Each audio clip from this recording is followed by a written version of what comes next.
हां. नमस्कार. आम्ही बनवलेल्या प्रोसेसचे नाव कार्बन शोषक यंत्र आहे. रस्त्यावर सेन्सर लावलेला आहे. जेव्हा रस्त्यावरून जाणारी वाहने या सेन्सरवर थांबतात तेव्हा हे यंत्र सुरू होते.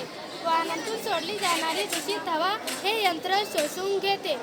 तसेच दूषित हवेत असलेले कार्बन डायऑक्साईड, कार्बन मोनॉक्साईड यांसारखे विषारी वायूंमधून कार्बन वेगळा करून या टँकमध्ये गोळा होतो. तसेच उरलेली हवा हे एअर फिल्टर शुद्ध करून वातावरणात सोडून दिली जाते. आता माझी मैत्रीण तुम्हाला या यंत्राचे फायदे सांगणार आहे.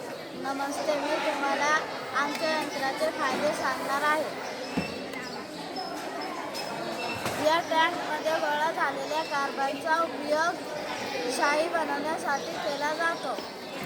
हवेचे प्रदूषण कमी होते, हवा शुद्ध होते. धन्यवाद.